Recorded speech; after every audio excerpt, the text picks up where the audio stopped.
चलिए, आज का जो नया चैप्टर होगा कौन सा चैप्टर होगा? इंग्लिश में क्या कहते हैं? Addition of a partner. इस चैप्टर से पहले हम लोग दो चैप्टर को कंप्लीट किए हैं। कौन कौन सा? बेसिक कंसेप्ट ऑफ पार्टनरशिप और PSR, profit sharing ratio, change in profit sharing ratio. उस दोनों को कंप्लीट करने के बाद आपको इस चैप्टर में बहुत सारे चीज़ पिछले चैप्टर का काम आएगा। जैसे बेसिक कंसेप्ट ऑफ पार्टनरशिप में पार्टनर्स कैपिटल अकाउंट पर रहते हैं, वो पूरा काम आ जाएगा आपको। फिर इसके बाद PL अकाउंट के कुछ आइटम्स को रिकॉग्नाइज किए थे, वो भी आपको काम आएगा।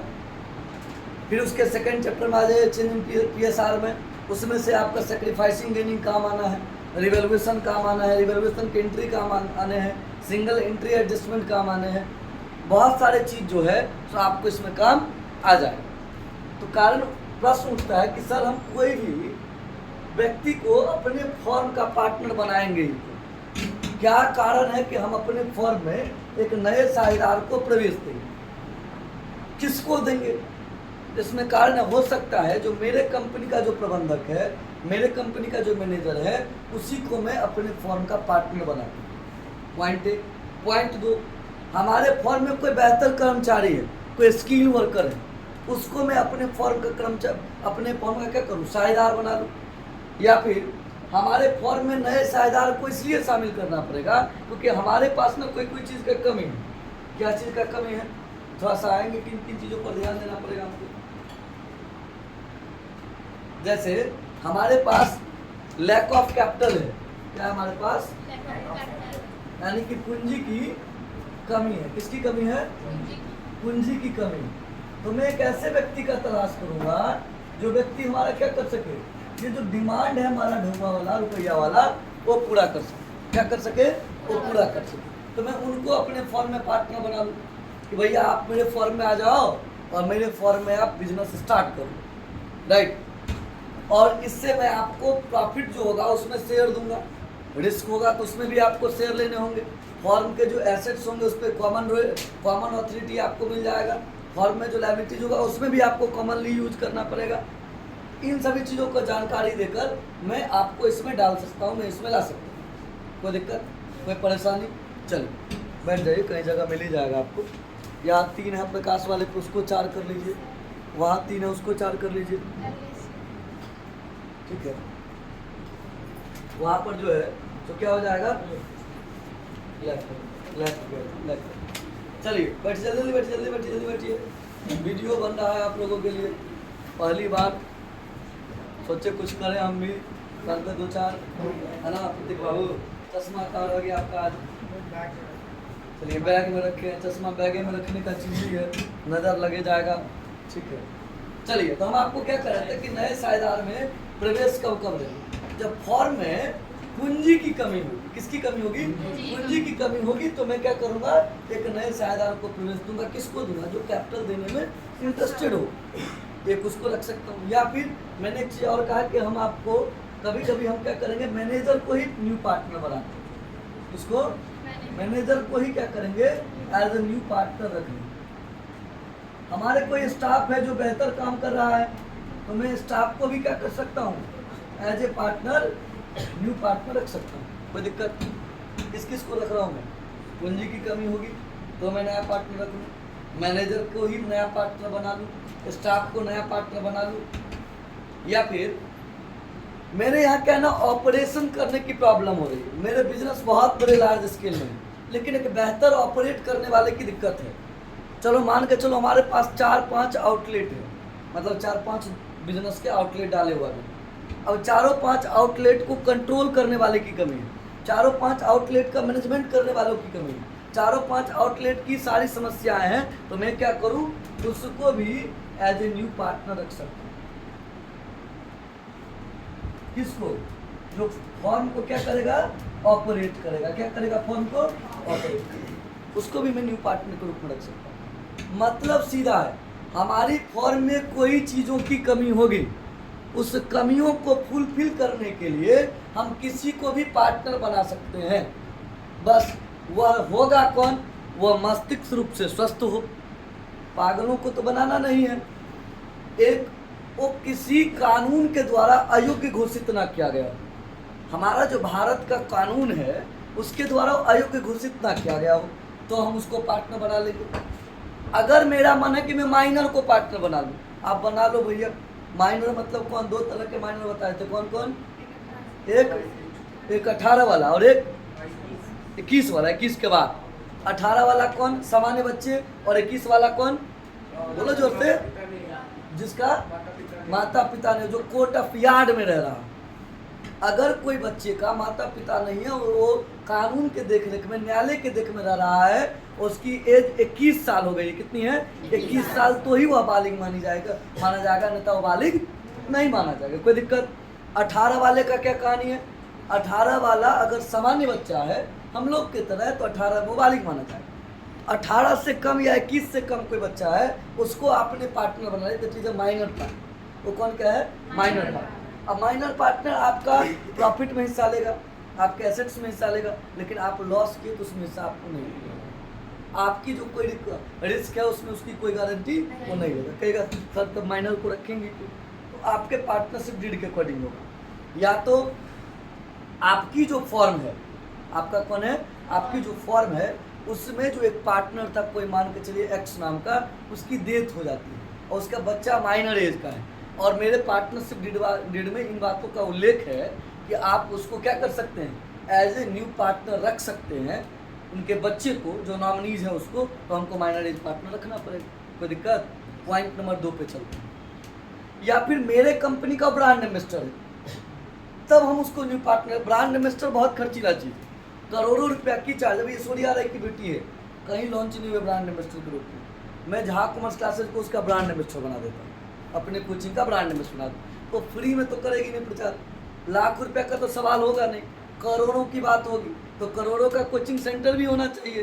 तो हम क्या किए, समझ गए कि भैया ऐश्वर्या राय की बेटी है, अमिताभ बच्चन जी की पोती है, तो फ्री में आएगी नहीं। हम इसको क्या करते हैं? अपने फॉर्म में एज ए न्यू पार्टनर रख लेते हैं। क्या करते हैं? एज ए न्यू पार्टनर अपने फॉर्म में रख लेते हैं। तो पार्टनरशिप फॉर्म में इन सभी चीज़ों के कारण न्यू पार्टनर एडमिट होते हैं, फॉर्म में नए साझेदार को प्रवेश कराया जाता है। क्या सर जब मन होगा तब प्रवेश करा लेंगे क्या? और पार्टनर से नहीं पूछेंगे क्या? तो नहीं, ऐसा नहीं। आपको हर पार्टनर से मैंडेटरी लेना पड़ेगा कि भैया हम इसको रखें या नहीं रखें। मान के चले 2-4 विरोध में, 2-4 सपोर्ट में, तो पार्टनरशिप डीड में अगर लिखा हुआ है कि अगर कोई विरोध में रहेगा तो न्यू पार्टनर को एडमिट नहीं कर सकते, तो नहीं करेंगे। अदरवाइज मेजोरिटी के हिसाब से आप न्यू पार्टनर को एडमिट फॉर्म में कर सकते हैं। कोई दिक्कत? चलिए, अब यहाँ पर एक महत्वपूर्ण प्रश्न उठता है कि अगर कोई नया पार्टनर फॉर्म में आएगा उससे फॉर्म पर क्या प्रभाव पड़ेगा? फॉर्म की अकाउंटिंग ट्रीटमेंट पर क्या इफेक्ट पड़ेगी? पॉइंट नंबर 1 पर देखिए, ध्यान दीजिए। सबसे पहला इफेक्ट पड़ेगा कि हमारा जो PSR होगा, यानी कि प्रॉफिट शेयरिंग, ये चेंज हो जाए, होगा या नहीं? मान के चलो हमारे पास ABC था, 5:3:2 रेशियो था, प्रॉफिट शेयरिंग रेशियो। अब होगा क्या? अब तो इसमें एगो और आ जाएगा। मैं यहाँ पर D को एडमिट कर रहा हूँ। किसको एडमिट कर रहा हूँ? D एडमिट हो रहा है किसके रूप में? न्यू पार्टनर के रूप में। तो D तो मजे लेने आ नहीं रहा है, उसको तो भैया चाहिए ना, आपके साथ उसको शेयर चाहिए। तो या तो A भाई साहब अपने हिस्से में से दे, या B दे, या C दे, सब मिलकर दे, सब मिलकर भी दे सकता है, तब D आएगा आपके फॉर्म में। तो आपको अब जब ये PSR चेंज होगा, प्रॉफिट शेयरिंग रेशियो चेंज होगा, अभी पिछला चैप्टर में हम लोग पढ़ेंगे, उसके चेंज होने पर क्या क्या इफेक्ट होगा। पहला, calculation of sacrificing and gaining ratio. Partner कौन सा सेक्रीफाइस कर रहा है, पार्टनर कौन सा गेन कर रहा है? न्यू पार्टनर तो गेन करेगा ही, है ना। बेचारा क्या कहते हैं, एक लाइन है जो बेचारा क्या कहते हैं, जिसके पास कुछ है ही नहीं वो हारेगा क्या? तो बेचारा D के पास तो कुछ है ही नहीं, तो हारेगा क्या? बचा कौन? ABC कुछ हारेगा। अब ABC तो D के मामा का लड़का है नहीं कि वो आपको फ्री में कुछ देने वाला है। यहाँ तो फ्री में बुखार नहीं दिया जाता है, कहता है बुखार भी शरीर के लिए क्षति नहीं पहुँचाता है। साल में एक बार फीवर लगना भी स्वास्थ्य का प्रमाण होता है, पता है ना। अगर साल में अगर आपको बुखार नहीं लगे, पेट खराब नहीं हो, तो ये भी गलत बात है। बीमार होना भी चाहिए, शरीर का टेम्परेचर बढ़ना चाहिए, है ना। ऐसा साइंस वाला का काम, तो कॉमर्स वाले हैं गप मार देते हैं। मेडिकल में जो भी मेडिसिन में पैसा आएगा हमारा कॉमर्स आगे बढ़ेगा, है ना। बीमार पड़ना जरूर पड़ना। तो D तो आपके यहाँ फ्री में आने वाला है नहीं, D तो आपसे क्या लेगा? उसके बदले में कुछ ना कुछ आप डी सॉरी कहते हैं, आपका जो ए या बी सी आपके लिए कुछ छोड़ेगा, उसके बदले में डी से कुछ ना कुछ लेगा। क्या लेगा? तो हर एक फॉर्म के अंदर कुछ गुडविल होती है। अब गुडविल जब पढ़ रहे हैं तो ऐसे तो हम पिछले चैप्टर में इन चीज़ों को पढ़ा चुके हैं। दो बात डील में गुडविल में, दो बात, एक परचेज गुडविल और एक सेल्फ जनरेटेड SGG और TG। परचेज गुडविल और सेल्फ जनरेटेड गुडविल। कौन कौन? परचेज गुडविल और सेल्फ जनरेटेड। यहाँ पे परचेज गुडविल को कुछ लेना देना है, वो आपका एसेट से बाबू, just like building, stock, debtor, creditor, sorry stock, bills receivable, ये सब जैसे संपत्ति वैसे ही परचेज गुडविल है। उससे हमको कोई लेना देना है नहीं। लेना देना किससे? सेल्फ जनरेटेड गुडविल से। अब इसको क्या करेंगे? फॉर्म का गुडविल वैल्यूएशन करेंगे। कैसे करेंगे? गुडविल वैल्यूएशन आता है, एवरेज प्रॉफिट मेथड से कर सकते हैं, सुपर प्रॉफिट मेथड से कर सकते हैं, कैपिटलाइजेशन मेथड से कर सकते हैं, और हिडन गुडविल भी आया, उसको भी हम लोग करेंगे। यहाँ से भी एडमिशन में इसमें है हिडन गुडविल का चर्चा, तो करेंगे। यहाँ से भी हम लोग क्या करेंगे? गुडविल निकाल लेंगे फॉर्म। जब फॉर्म का गुडविल निकल जाएगा तो हम उसको क्या करेंगे? सैक्रिफाइसिंग या गेनिंग रेशियो के अंदर बांट देंगे। जो भी रहेगा रेशियो उसके अंदर बांटेंगे। सैक्रिफाइसिंग निकलेगा कैसे? Old ratio minus new ratio. Gaining निकालना है तो कैसे निकालेंगे? न्यू रेशियो माइनस, लेकिन हम पार्टनरशिप, एडमिशन और पार्टनर्स में क्या निकालेंगे? सैक्रिफाइसिंग रेशियो निकालेंगे। गेनिंग हमको निकालने की जरूरत नहीं। गेनिंग कहाँ निकलेगा? रिटायरिंग और डेथ में। यहाँ पर आपको नहीं निकालना, यहाँ पर सैक्रिफाइसिंग रेशियो निकालेंगे। सैक्रिफाइसिंग रेशियो जब निकल जाएगा, उस रेशियो से गुडविल का मान के चलो, यहाँ पर ए जो है वो 1/10 पार्ट डी को देता है। कितना देता है? और फॉर्म की जो गुडविल है, इसकी फॉर्म की गुडविल है तो बाबू रे 60,000 है। कितना है?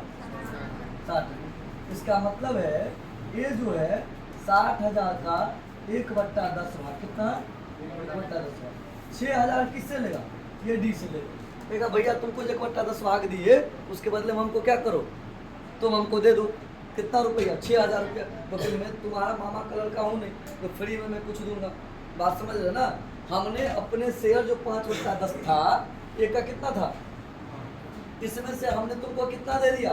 1/10 दे दिया। तो मैं तो फ्री में देने वाला हूँ, मैं आपको फ्री में नहीं दूंगा। तो फ्री में नहीं दूंगा तो क्या करोगे? हमको 1/10 के बदले में तुम क्या करो? गुडविल की वैल्यूएशन दे। गुडविल का वैल्यूएशन कितना है टोटल? माना कि 60,000। 60,000 के 1/10 कितना हुआ? 6,000। देगा कौन? डी देगा। किसको देगा? अब कैसे देगा? देने के दो तरीके, या तो कैश में दे सकता है, या फिर अपने कैपिटल या करंट अकाउंट से एडजस्ट कर सकते हैं। करंट अकाउंट से एडजस्ट कर सकते हैं, ध्यान दीजिए। या तो अपने कैश में दे दिया, या अपने करंट अकाउंट से एडजस्ट करो। कैसे एडजस्ट करेगा? तो ये AS26 डिफाइन करेगा। हम लोग आगे चलकर गुडविल AS26 पढ़ेंगे, वो डिफाइन करेगा कि कैसे ये देता है। हम मान के चलते हैं कैश में दे रहा है। क्या मान के चलते हैं? कैश में दे रहा है। अब ये डी जो है दो चीज़ करेगा। ये डी क्या चीज़ करेगा? दो चीज़ करेगा। एक कैपिटल कैश में लेकर आएगा, और दूसरा गुडविल का जो शेयर लेकर आएगा उसको शेयर ऑफ गुडविल नहीं कहेंगे, वहाँ इसको क्या कहेंगे? Premium for goodwill. अब ये दो चीज लेकर आएगा कैश। क्या क्या लेकर आएगा? प्रीमियम लेकर आएगा और कैपिटल लेकर आएगा। कितना लेकर आएगा? और डी जान। मान के चलते हम कि डी जो है तो कैपिटल के लिए लेकर आ रहा है 10,000। कितना लेकर आ रहा है? और प्रीमियम के लिए कितना निकाले हम लोग? ये कैश लेकर आ रहा है। क्या लेकर आ रहा है? कैश लेकर। फॉर्म में कैश आ रहा है कि जा रहा है? आ रहा है तो एंट्री क्या होगी? चलो बैंक लिख लो, या फिर आप कैश भी लिख सकते हैं, कोई झगड़ा नहीं। बैंक या कैश अकाउंट, डेबिट टू, एक तो कैपिटल के लिए लेकर आ रहा है तो बी कैपिटल अकाउंट, और दूसरा क्या किसके लिए लेकर आ रहा है? Premium for. देखो बड़ा आसान चैप्टर है, प्रीमियम फॉर गुडविल। कितना कितना? 10,000 और फिर 6,000, टोटल कितना लेकर आ गया? कोई दिक्कत? कोई दिक्कत? इधर देखिए 16,000 लेकर आ गया ना? क्या एंट्री बन गया? बैंक या cash account debit 16,000, to D's capital account 10,000, to premium for goodwill account. कौन लेगा गुडविल का राशि? ले कौन? सैक्रिफाइसिंग पार्टनर लेगा। सैक्रिफाइस किसको हम बनाए थे? ए को बनाए थे। इसको खत्म करने के लिए क्या करना होगा? खत्म करने के लिए क्या करना होगा? इसको डेबिट करेंगे ना, सी आ रहा है तो क्या करेंगे? हम अभी चैप्टर पढ़ा नहीं रहे, बस हिंट कर रहे हैं आप। Premium for goodwill account debit sacrifice क्या है ना, टू एज कैपिटल। तो कितना कितना, और दो पार्टनर होता तो नीचे में दो आता, तीनों होता तो तीनों आ जाता। बात समझे? अगर कोई गेनिंग पार्टनर भी होता, पुराने वाला एबीसी में से कोई गेन भी कराता, तो वैसा भी डेबिट हो जाते हैं यहाँ पर। तब हो जाता premium for goodwill account debit, gaining partners capital account debit to sacrifice partners capital. कोई दिक्कत? किसी को कोई प्रॉब्लम? हम अभी चैप्टर तो स्टार्ट ही नहीं किए, हम आपको जस्ट हिंट कर रहे हैं हम लोग इसमें करना क्या। तो ये चीज़ हम पिछले चैप्टर में भी किए थे।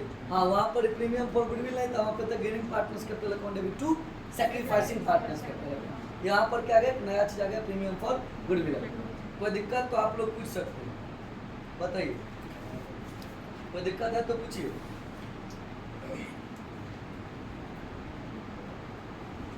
चलिए वो आगे चलते हैं।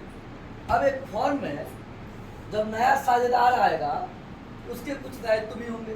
सबसे पहले एक बात समझिए,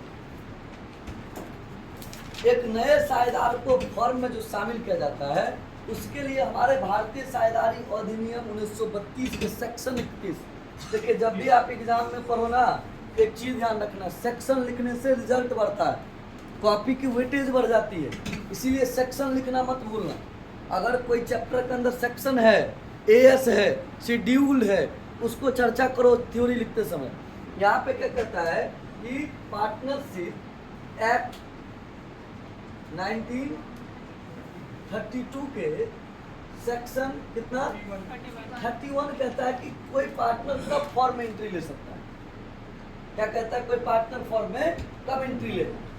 न्यू पार्टनर पहला, जब when all partners are agree, जब सभी साझेदार क्या हो, सहमत हो।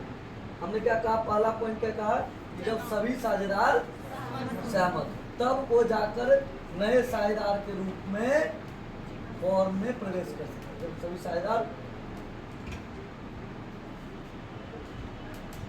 साझेदार सहमत। एक तो ये पॉइंट है, मानकर चलो एबीसी है, तीनों एग्री है कि भैया नए पार्टनर को ले लो, ये सबों के लिए जरूरी है तो ले लेंगे। दूसरा पॉइंट, नए साझेदार के प्रवेश के लिए सभी साझेदार के मध्य अनुबंध के आधार, दैट मीन्स हमारे पास जो साझेदारी संलेख है, क्या है हमारे पास जो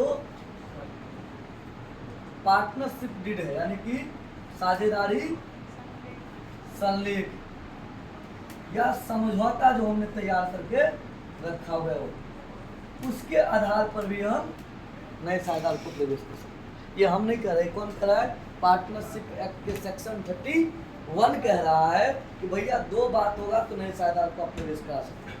पहला, when all partner are agree, और second, if any rules given in partnership deed about new partner admit, अगर कोई नए साझेदार के एडमिट के लिए कोई भी नया अनुबंध दिया गया है, कोई भी समझौता, जैसे हम बताए थे मेजोरिटी के आधार, 3 पार्टनर है, 2/3 कहते हैं भैया नए पार्टनर को ले लो, हमारा अनुबंध भी कहते हैं। और अगर ऐसा है कि एक पार्टनर विरोध करेगा तो नए पार्टनर नहीं आ सकते, तो नहीं आ सकते हैं, जो आपके अकॉर्डिंग टू डीड है उसके अकॉर्डिंग आपको काम है।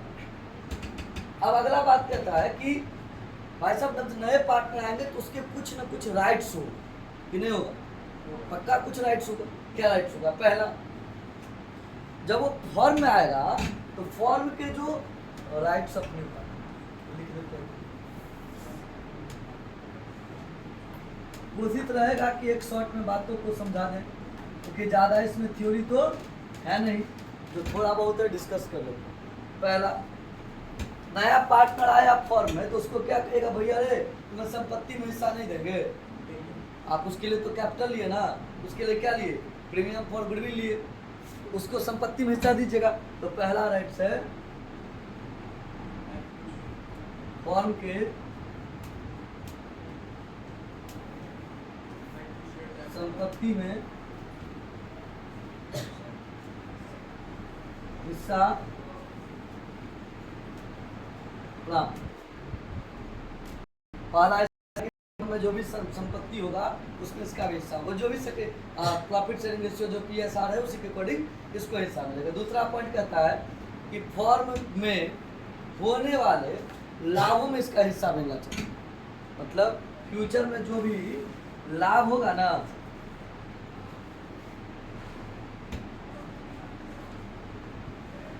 फॉर्म में भविष्य में होने वाले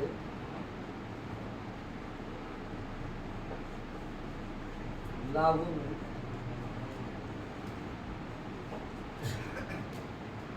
कोई दिक्कत, टोटली इनके पास दो राइट, अगर वो फॉर्म आएगा इन चीजों को उसको मिलना। कहता है महत्वपूर्ण बिंदु यह है कि प्रथम अधिकार प्राप्त करने के लिए नए साझेदार को पूंजी की निर्धारित राशि लानी है। मतलब ये राइट्स अगर लेना है ना उसको कैपिटल का अमाउंट लेना पड़ेगा, अमाउंट लेना पड़ेगा। उसको बंद कर दीजिए फैन को थोड़ा सा, भाई साहब को हाँ हो गया। अगर नया फॉर्म में कोई पार्टनर आ रहा है और वो अपने साथ पूंजी की राशि ला रहा है, उसको पहला राइट्स मिल जाए। महत्वपूर्ण बिंदु समझ रहा है? जैसे फॉर्म में कोई नया साझेदार आएगा और साथ में पूंजी की राशि लाएगा, उसको ये पहला राइट्स मिल जाए। दूसरा चीज, अगर वो चाहता है कि हमको ये राइट्स मिले, उसको प्रीमियम फॉर गुडविल के लिए अमाउंट लेकर आना पड़ेगा। क्या लाना पड़ेगा? और अगर नहीं लाता है तो अपने कैपिटल से एडजस्ट करे। ये दोनों राइट्स दोनों अमाउंट पे डिपेंड करते हैं। कैपिटल पे डिपेंड करता है फर्स्ट राइट, और सेकंड राइट डिपेंड करता है प्रीमियम फॉर गुडविल पे। दो राइट्स दोनों डिपेंड करता है। ठीक है, चलिए आगे बढ़ते हैं। कोई दिक्कत? अब देखिए ना, उसका कुछ राइट्स है तो उसके कुछ लायबिलिटी भी है न्यू पार्टनर्स के। इसमें कोई दिक्कत तो पहले ही पूछ लीजिए, कोई दिक्कत नहीं ना। अब अगर नया पार्टनर आया तो उसके कुछ राइट्स भी होंगे। क्या राइट्स होंगे? कहते हैं कि नया साझेदार फॉर्म में उन क्रियाकलापों के लिए उत्तरदायी नहीं होता है तो जिसके पूर्व प्रवेश से पूर्व किया गया हो। मतलब अगर डी नाम का पार्टनर 13 जून को एंट्री करता है आपके फॉर्म में, अब 12 जून के आपके फॉर्म में कोई घटना घटी थी, उसमें वो रिस्पॉन्सिबल होगा? नहीं होगा। यही लाइन है कि भैया अगर आपके फॉर्म में न्यू पार्टनर के एडमिशन से पहले किसी भी तरह की घटना घटी है, उसके लिए रिस्पॉन्सिबल न्यू पार्टनर्स नहीं होंगे। ठीक है। सेक्शन 31 सब सेक्शन 2 कहता है कि ऐसा इसलिए कि पुराने साझेदार जब व्यवसायिक गतिविधियां कर रहे थे उस समय नए साझेदार एजेंट नहीं थे। हमारा जो पार्टनरशिप एक्ट के सेक्शन 31 का सब सेक्शन 2 कह रहा है कि जब आपने नए साझेदार के प्रवेश से पहले व्यवसायिक गतिविधियां किया था, उस समय फॉर्म का पार्टनर कौन नहीं था? डी नहीं था, मतलब न्यू पार्टनर नहीं था। वो फिर उस कार्यों के लिए लायबल नहीं है। जो आपने पहले कार्य किया उसके लिए रिस्पॉन्सिबल भी वो नहीं है। बात समझ रहे हैं ना? उसके लिए लायबल या रिस्पॉन्सिबल हो नहीं है। कौन कहता है? ये बात कहता है सेक्शन 31 का सब सेक्शन 2 इस रूल को कहता है। हम बार बार कहते हैं सेक्शन जरूर याद रखिए। आपको नंबर में 98, 99 जो दिख रहा है ना हमारे कोचिंग के बच्चों का, उसका कार्य सेक्शन भाई साहब। अब वीडियो बना रहे तो इस बातों को लीक करते हैं, सब प्राइवेसी होता है, फिर अब लीक करना पड़ रहा है।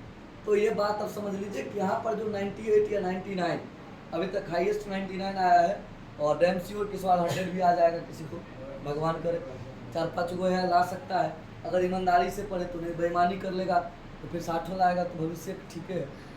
अगर आप लाना चाहते हो तो सेक्शन को वैल्यू करिए, क्योंकि जब आप सेक्शन के अकॉर्डिंग बातों को रखते हैं तो उसका प्रूफ मिलेगा, एविडेंसेस मिलते हैं, इसलिए उसको जरूर आप सेक्शन के साथ। कोई दिक्कत?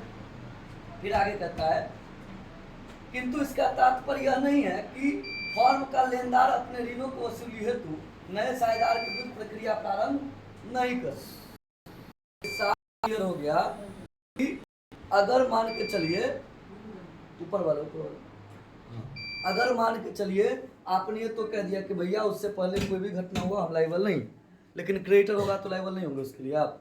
बैंक लोन होगा तो लायबल नहीं होगा।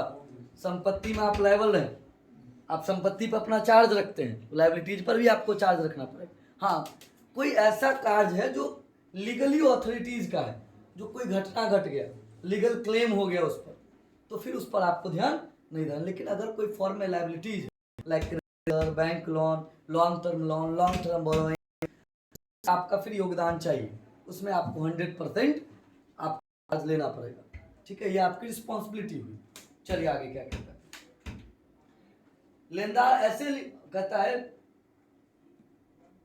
अगर लेनदार अपनी वसूली की प्रक्रिया प्रारंभ करेगी, अपने पैसा वसूलने की क्रिया प्रारंभ करेगी, उस समय नए पार्टनर का भी वो नाम ऐड करेगा, ये नहीं कि नए पार्टनर को उसको छोड़ देगा। लेकिन कहता लेनदार ऐसा इसलिए नहीं कर, ठीक है, अगर लेनदार के बारे में कह रहा है कि किंतु इसका तात्पर्य नहीं कि फॉर्म के लेनदार अपने ऋणों की वसूली हेतु नए साधे को प्रक्रिया प्रारंभ कर दे। लेनदार ऐसा इसलिए नहीं करता कि कोई क्रिया निष्पादन के समय नया साझेदार फॉर्म का स्वामी साझेदार नहीं था, वह पुरानी केवल फॉर्म केवल उन गतिविधियों को उत्तरदायी होगा यदि नई फॉर्म पुरानी फॉर्म के दायित्व को नई फॉर्म का दायित्व मान लेते। देखिए यहाँ पर एक टर्म लगा दिया, अगर क्रेडिटर जो है उसको नए बैलेंस शीट के अंदर नई फॉर्म के अंदर क्रेडिटर माना गया है तो फिर उसके लिए लायबल है। लेकिन अगर नए फॉर्म में क्रेडिटर को नहीं माना गया लायबिलिटी, तो फिर क्रेडिटर इस पर कोई जांच नहीं करेगा, कोई वसूली की प्रक्रिया इस पर प्रारंभ नहीं करेगा। दिमाग में बात को रखिए, अगर क्रेडिटर जो है सो नए फॉर्म में आकर अपना जगह रखा हुआ है, नए बैलेंस शीट में जगह रख लिया, तो फिर उस पर आपको उसका अधिकार है, आप पर लेनदार वसूली का क्रिया प्रारंभ करेगा। लेकिन अगर नए फॉर्म के अंदर लेनदार को नहीं रखा गया, क्रेडिटर रिकॉर्ड नहीं किए गए, तो फिर उस पर वो व्यक्ति, वो क्रेडिटर, वो सप्लायर आपके ऊपर नए पार्टनर के रूप में लायबिलिटी नहीं डाल सकता। बात को समझ गए? चलिए फिर कहता है, यदि लेनदार नई फॉर्म को अपना देनदार स्वीकार कर लेती है और पुरानी फॉर्म के सभी दायित्व से मुक्त कर देती है। कहता है अगर लेनदार ऐसा करे कि जो पुरानी संपत्ति, पुरानी दायित्व है उससे मुक्त करके नई दायित्व जो लेनदार को मिला, तो भैया आपका पुराने बैलेंस शीट में 1 लाख रुपए का था, हम नए बैलेंस शीट में 80,000 का दे रहे हैं, 80,000 वाला में ये एडमिट होगा, कौन? नया पार्टनर। 1 लाख वाला में एडमिट नहीं होगा। ये दिमाग में बात आ गया होगा, ये थोड़ा सा नया चीज था, उसको समझाना था। बात समझ गए? क्रेडिटर तभी वसूली का रियलाइजेशन का प्रक्रिया प्रारंभ कर सकता है एक न्यू पार्टनर पर, जब न्यू बैलेंस शीट के अंदर उसको रिकॉर्ड किया गया। ठीक है, तब चलो आगे फिर क्या क्या कहता है, जब कोई वयस्क हो जाता है तो फॉर्म का साझेदार हो जाता है, तो उसकी स्थिति नए आने वाले साझेदार से भिन्न होती है। नया साझेदार केवल नई फॉर्म की गतिविधियां के उत्तरदायी होता है यदि इस संबंध में कोई भी विरोधाभासी समझौता न हो, जबकि यदि कोई अवयस्क साझेदार वयस्क हो जाते हैं तब जिस तिथि से वह फॉर्म का लाभ में सहभागी रूप में शामिल था तब से वह फॉर्म की सभी गतिविधियों के लिए उत्तरदायी होगा।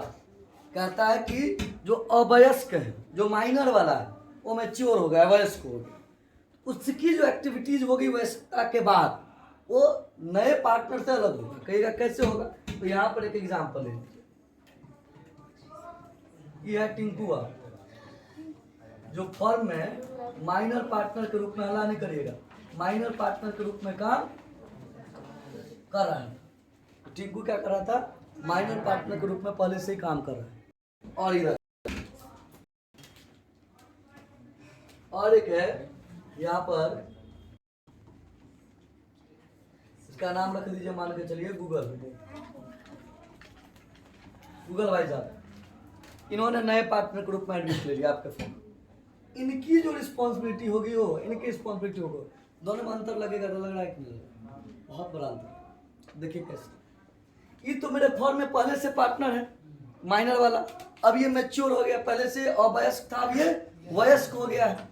ये अगर फॉर्म में पार्टनर बना ही रहना चाहता है, ये चाहता है कि भैया हम वयस्क भी हो गए तो इस फॉर्म में पार्टनर बनकर रहेंगे, तो क्या करना पड़ेगा इसको? इसने जब से फॉर्म में एडमिट लिया है एज ए माइनर, तब से लेकर अभी तक के लायबिलिटीज का रिस्पॉन्सिबिलिटी होगा उसको, माइनर वाले को, हर एक चीजों का। बात समझ रहे हैं? पहले नहीं होगा, अब होगा वयस्क होने के बाद।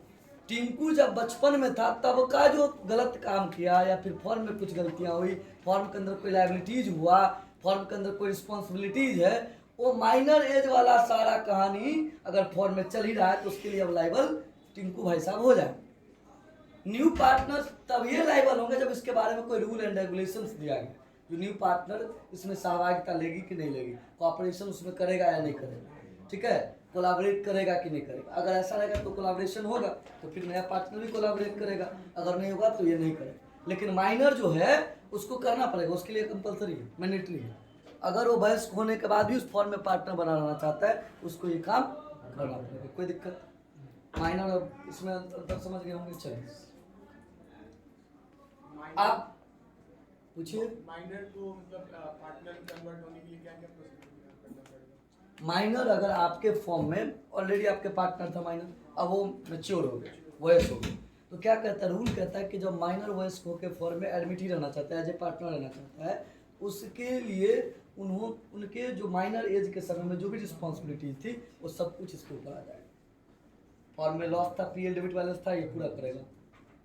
आप समझ रहे हैं, पीएल डेबिट बैलेंस भी पूरा करेगा, लेकिन ये नहीं करेगा। अब पीएल डेबिट बैलेंस ही नहीं कि माइनर में जितना डेबिट बैलेंस था सबको पूरा करेगा। अभी जो वर्तमान में बैलेंस शीट में है पड़ा हुआ, उसको ये पूरा करे। बात समझ गए? सब मिलकर जो इसके शेयर्स मिलेंगे, इसके शेयर्स में जो आएंगे वो करेगा। और ये भाई साहब नहीं करेगा, गूगल जो पार्टनर नया बनाए ये नहीं करेगा। इसको क्या मतलब है आपके पास? हाँ, कोई रूल एंड रेगुलेशंस आपने डाल रखा है और तब गूगल एडमिट हो रहा है तो ठीक है, गूगल बेवकूफ है, करेगा अपना पूरा। इसको चूल मची हुई थी नए फॉर्म में आने के लिए, तो मचे रहो, लगे रहो तुम बॉस, और नहीं तो इसको क्या मतलब है पुराने गतिविधियों से। ठीक है, चलिए बात आते हैं। फॉर्म में साझेदार कौन बन सकता है? एक व्यक्ति बन सकती है, एक स्त्री बन सकती है, एक योग्य व्यक्ति बन सकता है, एक माइनर भी बन सकता है। लेकिन माइनर बनाने के रूल्स आपको बता दिए हैं कि अगर वो रिस्क होगा तो उसको कोई मतलब नहीं है माइनर को। दूसरी बात, कुछ आदमी नहीं बन सकता है, जैसे सनकी टाइप का आदमी। सनकी कौन? कभी कभी ठीक, कभी कभी गलत, वैसा लोग नहीं बन सकता। जैसे मान के चलिए एग्जाम्पल के तौर पे बात को समझिए। एक व्यक्ति है जो दिन में कभी 2-3 घंटा के लिए अलग ब्रेन में चला जाता है, झोंक टाइप का आता है, तोड़ फोड़ कर दिया, ऐसा कर दिया, उस समय अगर उसको आप पार्टनर बना लिए, इनवैलिड है। लेकिन वो स्वस्थ मस्तिष्क का है, जब वो ठीक है तब उसको पार्टनर बनाए तो लाइबल है, तब कोई दिक्कत नहीं है। बात समझ गए? एक दूसरा, जो कानून के द्वारा योग्य घोषित कर दिया गया, जिसको कानून ही क्या करे कि ये पार्टनर बनने योग्य, ये कोई भी कॉन्ट्रैक्ट करने योग्य नहीं है, तो आप उसको एज ए पार्टनर नहीं बना सकते। जो घोर दारूबाज है, घोर नशेड़ी है, ये लॉ में लिखा हुआ है। आप जब कॉन्ट्रैक्ट एक्ट पढ़िएगा बीकॉम सेकेंड पार्ट के लॉ में, या फिर आप सीए फाउंडेशन के लिए जाइएगा तो वहाँ पे लिखा हुआ है कि कौन कौन से व्यक्ति कॉन्ट्रैक्ट करने के लिए कैपेबल है, कौन सा कैपेबिलिटी रखता है। तो उसमें दिया गया है कि जो घोर शराबी है, घोर नशेड़ी है, वो कभी आपका पार्टनर नहीं हो सकता। जो बेशुद्ध है, या तो शराब पी को बेशुद्ध होगा या अत्यधिक फीवर से बेशुद्ध होगा, उसको भी आप पार्टनर नहीं बना। बात समझ गए? इन सभी को छोड़कर बाकी को आप पार्टनर बना सकते हैं, कोई किसी को दिक्कत? क्या किसी फॉर्म को साझेदार बनाया जा सकता है? बताओ ना, क्या कोई फॉर्म को साझेदार बनाया जा सकता है या नहीं? बिल्कुल बनाया जा सकता है। कोई मान कर चलिए फॉर्म ही चल रहा है, हमारा फॉर्म का नाम है XYZ लिमिटेड, और कोई ABC लिमिटेड आना चाहता है फॉर्म में, ABC लिमिटेड को हम as a new partner admit कर सकते हैं, उसमें कोई दिक्कत नहीं है। लेकिन कहता है ऐसी स्थिति में दूसरी फॉर्म का विघटन नहीं होता है। अब ये नहीं कि ABC खत्म हो गया इसमें आ गया, ABC अपना काम प्रॉपरली इंडिविजुअल रूप से करती रहेगी, बल्कि दोनों फॉर्म का व्यवसाय भी क्या होगा, अलग अलग ना होगा। ABC लिमिटेड का अलग होगा, XYZ लिमिटेड का अलग होगा, क्योंकि पार्टनर है ABC लिमिटेड। आप ये नहीं कह सकते कि भैया तुम अपने फॉर्म में हमको भी हिस्सा दो। हाँ नहीं, एक दूसरे में नहीं। आपके फॉर्म का नाम क्या है? ABC लिमिटेड ना, आप में न्यू पार्टनर कौन बना? XYZ लिमिटेड ना, आपके लाभ में XYZ का हिस्सा है, आपने XYZ में हिस्सा लिया, आप 3 पार्टनर उसके फॉर्म का। बात समझ गए? XYZ का आप नहीं पार्टनर है, पार्टनर आपके फॉर्म का XYZ है। XYZ आपके हिस्से लेंगे, आपके प्रॉफिट में से जो उसका शेयर बनेगा वो लेगा, आप उसके फॉर्म में क्या करने जाए? तो सर एक पार्टनर दूसरे दूसरा बिजनेस डालता है तो उसमें वो अलग काम। वो जब आपको बताए थे कि जब एक पार्टनर अपने ही तो उसके बदले में उसको साल भर का जितना प्रॉफिट है इक्वली ऑल पार्टनर्स के बीच में डिवाइड करना, वो अलग कहानी, उसकी एक अलग परत है। हम कह रहे हैं कि मान के चलो यहाँ पे आपका फॉर्म का नाम ABC लिमिटेड, और यहाँ पर न्यू पार्टनर के रूप में कौन? न्यू पार्टनर के रूप में कौन आ रहा है? XYZ लिमिटेड कौन आ रहा है? इसका मतलब क्या हो? इसका मतलब हुआ कि जो XYZ लिमिटेड है आपके प्रॉफिट में शेयर लेगा। XYZ का तो अपना बिजनेस है, हो सकता है आपका बिजनेस लेदर शूज का है, उसका फिर इसका क्या कहते हैं फोम का है, प्लास्टिक चप्पल जूते का है, हो सकता है आप कुरकुरे बना रहे हैं, ये लेज बना रहा है, दोनों सेम बनाएगा तो अलग बात। तब आप पार्टनर बनाते समय सोचेंगे ये बात, तो फिर डीड पे जाएगा। आप अगर मान कर चलिए आप खुद पेज नाम का चिप्स बनाते हैं, लेज को पार्टनर रखें, तो आप अपना देखिए ना आप क्या करें, वो नहीं बात यह है कि आपके फर्म में जो न्यू पार्टनर बनेगा उसका शेयर आपको देना ही पड़ेगा, कोई दिक्कत। चलिए, क्या कोई अन्य संस्था या संघ आपका साझेदार बन सकता है? बिल्कुल हाँ। LIC अगर आपका पार्टनर बनना चाहे तो आप बना सकते हैं, अगर आपका मन हो। बात समझ गए?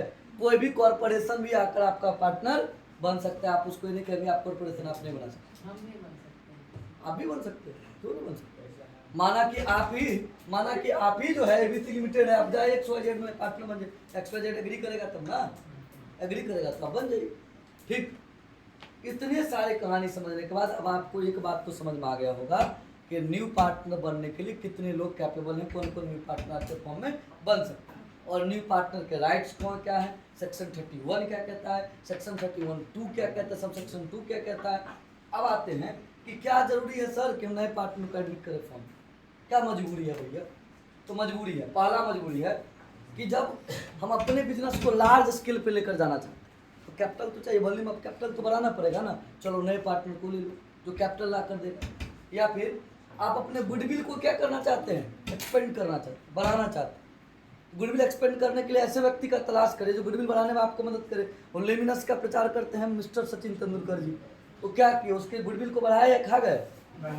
बढ़ा के देखिए ना। सट्टाबाजी का भी चल रहा है भैया, ड्रीम 11 देख लिए, सर्कल 11 की को आ रहा है, माई सर्कल 11। कुछ देखते हैं ये लोग अपना क्रिकेट पर कम, इस पर ज़्यादा फोकस्ड है, वो तो अपना जिंदगी अपना बिता रहे हैं, और हम लोग भी ऐसे फोकस्ड हो जाए तो क्रिकेट पर कौन देखे, तो भर दिन उसी में लगे रहेंगे।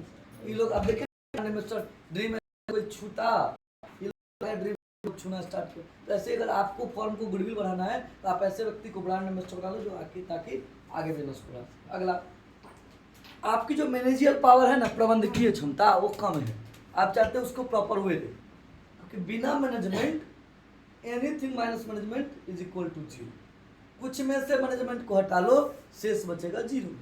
तो मैनेजमेंट तो चाहिए। अब मैनेजमेंट क्या चाहिए? एस्टैब्लिश मैनेजमेंट चाहिए, कैपेबिलिटी वाला चाहिए, क्षमता वाला चाहिए। अब देखो ना, एक व्यक्ति आया, उसका नाम याद नहीं हम कह रहे हैं, नोकिया का CEO बन गए, माइक्रोसॉफ्ट लिया, माइक्रोसॉफ्ट का भाई CEO था, नोकिया को कहा कि भैया, नोकिया कंपनी के CEO जो साहब थे कहा माइक्रोसॉफ्ट को, भैया हमको दे दीजिए ना आप नोकिया, मैं इसको ब्रांड बना दूंगा।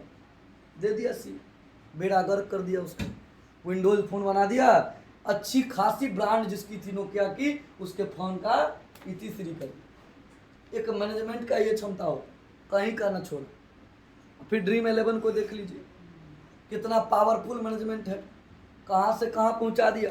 देखो ऑनलाइन क्लास वाले आते, फिजिक्स वाला सर अलग पांडे, देखिए मैनेजमेंट पावर, वो टीम वर्क कर रहा है ना, एक इंडिविजुअल पर्सन काम नहीं कर रही है, टीम वर्क काम कर रही है। तो अगर टीम को लेकर हम मैनेजमेंट करवा रहे हैं, एक बेहतर मैनेजियल पावर को लेकर आएंगे तो हमारी फर्म ग्रोथ करेगी, और जब ग्रोथ करेगी तो न्यू पार्टनर बनाने में क्या जा रहा है, चलो उसको भी न्यू पार्टनर हम बनाएं।